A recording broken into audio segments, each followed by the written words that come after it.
की बात कही, बहुत सारी बातें आपको बताई कि शिक्षा वो शेरनी का दूध है, जो पिएगा वो दहाड़ेगा। बात बरोबर है, पढ़ाई करना चाहिए, लेकिन यहाँ जितने भी वडील बैठे हो, आप जितने युवा साथी आपके यहाँ आकर के बैठे हुए, उन सब युवा साथियों को सामाजिक दिशा निर्देश हम लोग दे रहे या नहीं दे रही है, हमें सीखने की जरूरत है। शिक्षा मिल रही है, बौद्धिक शिक्षा मिल रही है, किताबी शिक्षा मिल रही है, लेकिन सामाजिक शिक्षा के लिए हम आज कहीं न कहीं पीछे की ओर जा रहे हैं, ऐसा मुझे लगता है। क्योंकि पालवी धरती में पालवी राज था, वो हम खो चुके हैं आज की तारीख में। इस पालवी धरती पे कहने का जरूरत इसलिए आ पड़ा है कि हम लोग कोटेड़ में शादी करवा रहे हैं और गमे थी उसकी रजामंदी दे रहे हैं। हम लोग रोज आपस में शादी करवा रहे हैं। शादी तो क्या, वो रह जाते हैं ना, मरीज है एम करीने तमे हाथे राखो, ये गलत है। गोत्र में तमे पण्णावता થઈ ગયા તો જટલા ગમીતી આપ જાઓ, અમે તો કહી રહી જા ગમીતી બદલવાની જરૂરત નહીં પડે હો, તમે ધ્યાન રાખી लीजो। बाकी बातें खूब आकी के बाद युवा साथियों के लिए यही कह रहा हूँ, आने वाले समय के अंदर पंचायती राज चुनाव आ रहा है। आप सब साथी ऐसे ही साथी को मौका देवे, जैसा राजू भाई ने काम करके दिखाया है, ऐसे व्यक्तियों को आपके पंचायतों में लाने की जरूरत है। मैं किसी वर्तमान सरपंच का विरोधी नहीं हूं, लेकिन अगर आपने जनता के बीच में जाकर के अच्छा काम नहीं किया होगा, अच्छी बात नहीं करी होगी, तो आप स्वतः ही अब की बार हारेंगे। लेकिन जो युवा साथी इस रेस में आज की तारीख में एक ग्राम पंचायत से 8-8, 10-10 जने तैयार हो गए हो, उनसे मेरा निवेदन है कि आपस में बैठ करके सुलह कर लेना।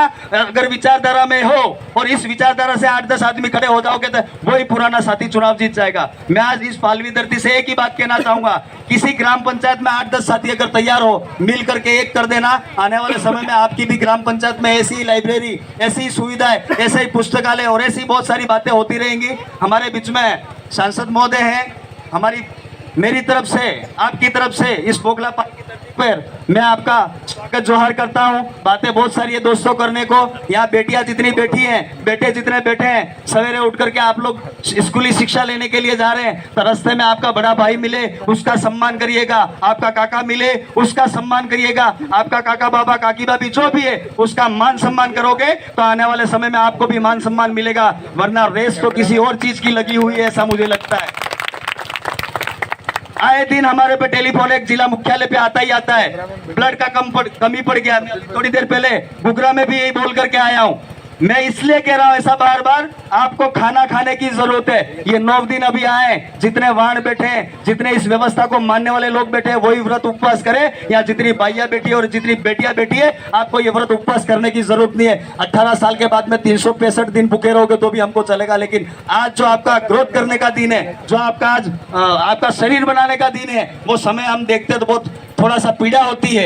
मैं मेरे घर की बात करूं, मेरे बेटे को पता नहीं है व्रत क्या होता है, मेरे बेटे को ये समझ में ही नहीं आता है व्रत उपवास क्या होता है, बर्थडे क्या होता है, ये कोई अता पता नहीं है। आप बिलीव नहीं करोगे, 16 साल का मेरा लड़का है, मेरे से ज्यादा भारी है, मेरे से ज्यादा उसका वजन है। तो मुझे खुशी होती है कि मैं मेरे घर को सुधार पाया हूं। आज इस पालवी धरती पे आप सौगन खा करके जाइएगा कि कम से कम मैं मेरे परिवार से शुरुआत करूं। और जितनी बेटियां पढ़ रही है, सुबह माँ बाप को कह दीजिएगा कि एक रोटी बना करके देनी, तो रात की ठंडी रोटी खा करके आप लोग स्कूल जाओगे तो मजबूत रहोगे, आने वाले समय में लड़ पाओगे इस कम्युनिटी के लिए। आए दिन हम समाज के लिए दिन रात लड़ रहे हैं, दिन रात दौड़ रहे हैं, आपके बच्चों का अच्छा भविष्य हो जाए। या जितने बुद्धिजीवी कर्मचारी लोग बैठे हैं, आए दिन आपके लिए अपनी नौकरी दांव पे लगा करके हमारे बीच में आकर के बात रखते हैं, ये बहुत बड़ी बात है। नहीं तो एक कर्मचारी हमारे बीच में आकर के बोलने से पहले घबराता था, क्योंकि ये विरोधी पार्टियों वाले लोग हैं, वो ट्रांसफर की एक लिस्ट बनाते हैं और इनको कहीं न कहीं ट्रांसफर कर देते हैं। आज तो हमारे बीच में ऐसे कर्मचारी है जिनको 1% डर नहीं लगता है, सरेआम मंच पे कहते हैं, अरे तार नौकरी ले ले सरकार, कई फर्क नहीं पड़वाना है, हमारा समाज आप तो हमें जीतो रखिएगा।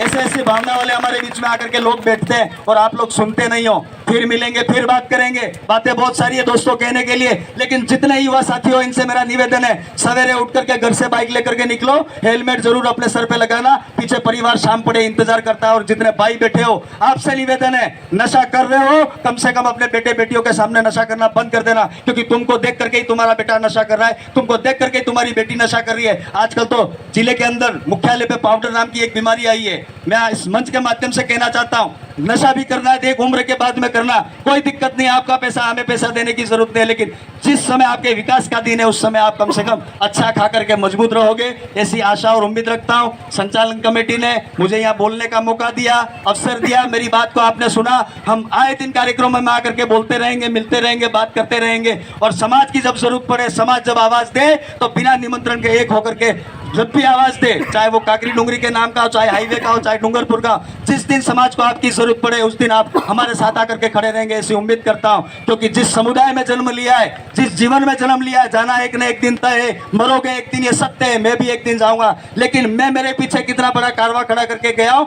ये आपको और हमको सोचने की जरूरत है। इन्हीं बातों को कहते हुए मैं मेरी बात को यहीं विराम देता हूं। जय जोहार, जय आदिवासी, जय भील।